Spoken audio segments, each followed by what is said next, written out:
네, 희망이 가득 찬 새해가 되시기 바라겠습니다. 오늘 말씀은 사도행전 27장 38절에서 44절 말씀입니다.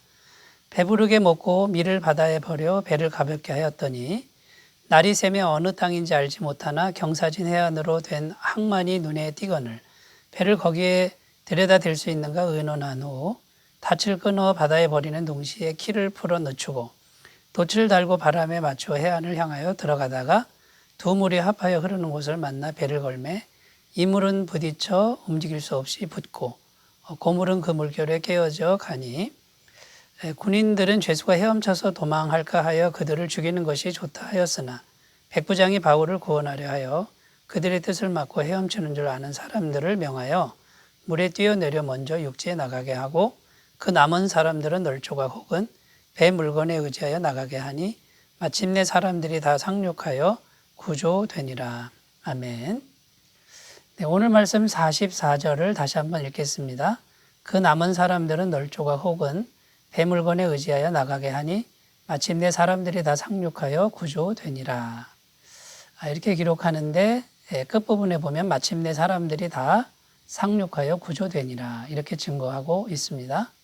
하나님이 바울을 통하여 말씀하신 대로 276명이 다 구조되었다는 내용입니다. 그리고 또 하나님이 말씀하신 대로 배는 파선한다고 하셨는데 그대로 배가 파선되고 말았습니다. 41절 말씀에 보면 두 물이 합하여 흐르는 곳을 만나 배를 걸매 이 물은 부딪혀 움직일 수 없이 붙고 고물은 그 물결에 깨어져 가니 배가 파선됐다고 증언하죠. 자, 인간적인 생각으로는 하나님께서 사람만 구원해 줄 것이 아니라 배도 안전하게 보존해 주시면 얼마나 좋을까 이런 생각이 듭니다. 그런데 하나님은 그렇게 하지 않으셨다라는 것이죠. 여기에 하나님의 깊은 섭리가 담겨 있다라는 것입니다. 자, 배는 부서지게 하고 사람들의 생명만 구원하는 자, 이제 이런 이야기인데요. 이 생명들을 온전하게 구원하고자 하는 하나님의 섭리가 뭘까? 오늘 말씀의 주제는 이것이 되겠습니다. 그래서 여기에 담겨 있는 하나님의 구원의 섭리를 우리가 오늘 같이 생각해 보면서 은혜를 나누도록 하겠습니다. 첫 번째는요, 하나님의 말씀을 믿는 믿음으로 인도하신다라는 것이죠. 말씀을 믿는 믿음으로 인도하시는 것이 하나님의 섭리라는 것입니다. 첫째로 생각할 것은 말씀대로 모든 일이 성취되었다. 지금 이것을 보여주고 있는 것이고 사람들에게 말씀대로 성취된다라는 걸 지금 하나님은 증거하고 있다라는 것입니다. 배가 파선한다고 하니 그대로 되었고 모든 생명이 한 사람도 낙오 없이 구원된다고 하니 다 구원받았다라는 것이죠. 말씀대로 되니까 말씀을 믿어라. 이제 이런 의미가 됩니다. 인생의 모든 일과 환경이 말씀에 달렸다는 것을 보여주시는 그런 섭리라는 것입니다.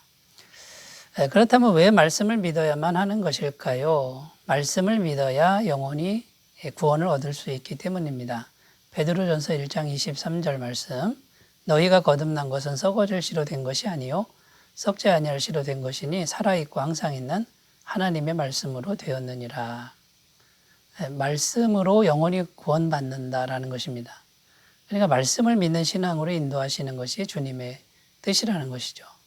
또 성경은 말씀이 곧 하나님이시라고 증언하고 있습니다. 요한복음 1장 1절 태초에 말씀이 계시니라 이 말씀이 하나님과 함께 계셨으니 이 말씀은 곧 하나님이시니라. 그러니까 말씀을 믿어야 하나님을 믿는 것이 된다라는 것입니다. 자, 그러니까 말씀을 믿는 신앙이 되어야 영원히 구원받을 수 있다는 것인데요. 그래서 하나님은 바울을 통해 환경이 바뀌지 않았어도 먼저 말씀을 선포하게 하신 것입니다.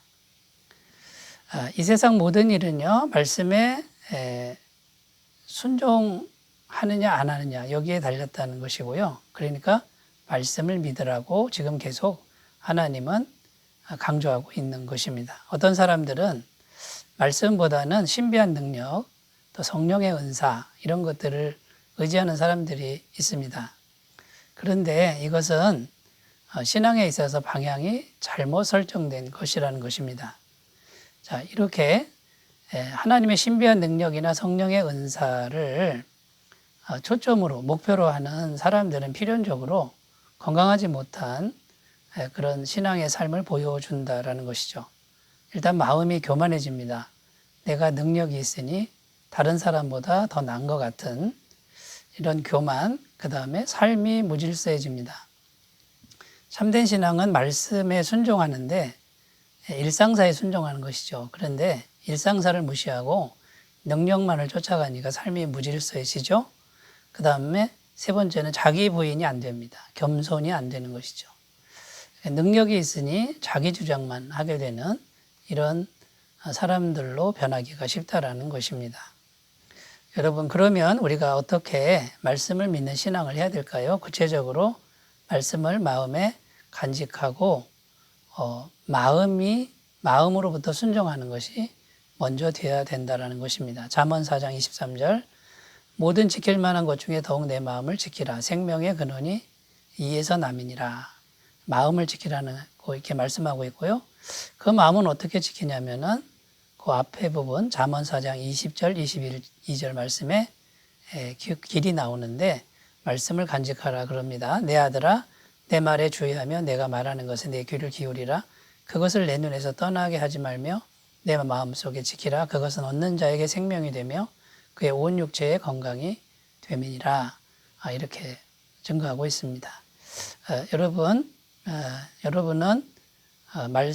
마음에 있는 말씀이 있는가요? 그리고 잘 순종하는 그런 신앙인지 돌아보셨으면 좋겠습니다. 자, 두 번째 하나님의 섭리입니다. 생명을 구원하기 위한 하나님의 섭리. 두 번째는요. 굳게 의지하던 세상의 것을 잃어버리게 하시는 섭리가 있다는 것입니다. 자, 배를 파선하게 하신 하나님의 뜻을 지금 생각해 보고 있는 것이죠. 배가 주는 의미가 뭐냐면 사람들이 절대적으로 의지하는 세상의 어떤 것이죠. 그것이 있어야만 살 수 있는 것입니다. 배가 있어야만 살 수 있다라는 이제 그런 생각을 하고 있습니다. 그래서 사람들은 절대로 마음에서 이 배를 놓지 못하고 있는 것입니다. 그런데 생명이 위태로워지니까 사람들은 스스로 배를 버린다는 것입니다.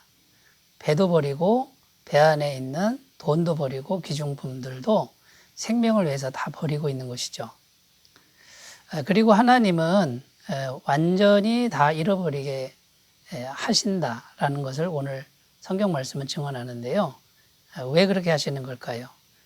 내가 의지하는 세상의 귀한 것, 그것이 산산이 부서져야 그때야 비로소 하나님을 찾는다라는 것입니다. 세상에 내가 의지하는 귀한 것이 있을 때에는요, 마음이 항상 세상의 것을 의지할 수밖에 없다라는 것입니다. 하나님을 믿는다고 해도 세상의 것과 섞어서 견주어서 믿는 믿음이 될 수밖에 이제 없다라는 것이죠. 구약 성경 열왕기서를 보면 대부분의 왕들이 악한 왕으로 평가를 받습니다. 그 이유가 뭐냐 하면요, 여호와만을 섬긴 것이 아니라 바알도 함께 섬겼다라는 것입니다.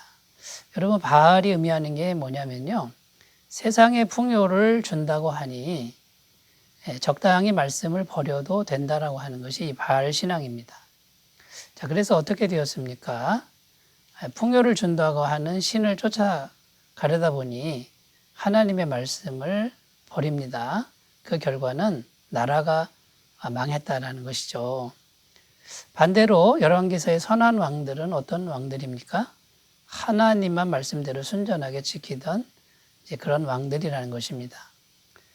아주 미련스럽게 하나님의 말씀만 지키는데 성경은 증언합니다. 하나님의 복이 넘치도록 임했다라고 증언하고 있는 것입니다.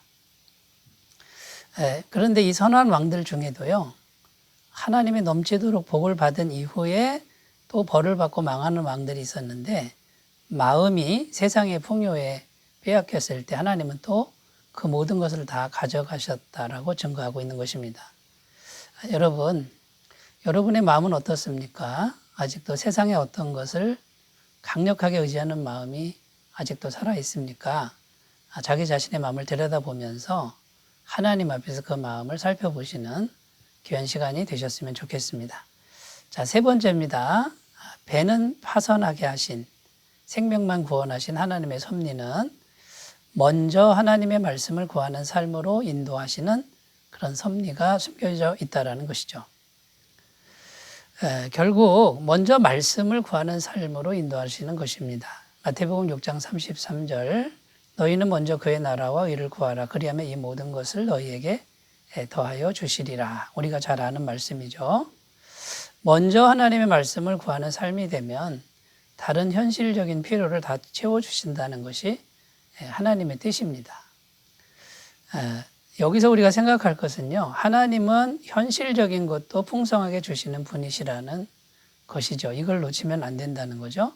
자, 배를 파선하게 하시는 것은 먼저 하나님의 나라를 구하지 않았기 때문이라는 겁니다.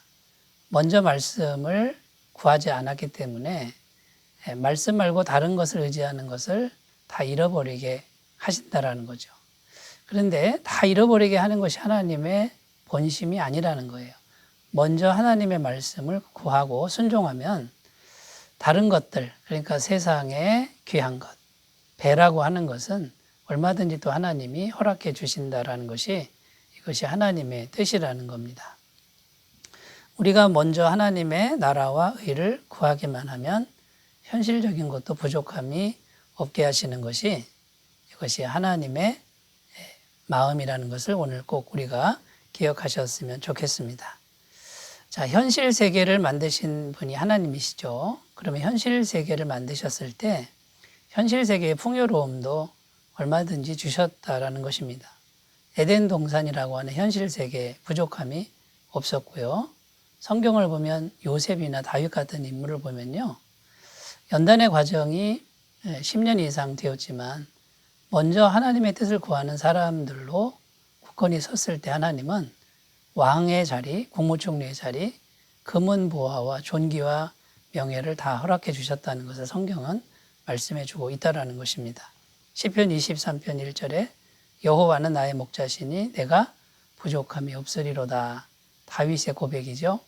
그런데 시편 23편 2절 이어지는 말씀에는 이렇게 되어 있습니다. 그가 나를 푸른 풀밭에 누이시며 쉴 만한 물가로 인도하시는도다. 푸른 풀밭과 쉴 만한 물은 현실적인 필요를 다 채워준다라는 그런 말씀이 되겠습니다. 여러분, 그러므로 배는 완전히 파손되게 하시는, 다 잃어버리게 하시는 그 하나님의 진정한 마음을 우리가 잘 헤아리면서 먼저 말씀을 구하시는, 먼저 하나님 나라와 의를 구하시는 그런 신앙인으로 함께 나갔으면 좋겠습니다. 기도드리겠습니다. 하나님 아버지, 새해 활짝 열어주셨는데 먼저 하나님의 나라와 의를 구하고 먼저 말씀만을 구하며 순종하는 우리의 삶이 되도록 인도해 주옵소서. 예수님의 이름으로 기도드립니다. 아멘. 날마다 좋은 날 되시기 바라겠습니다. 감사합니다.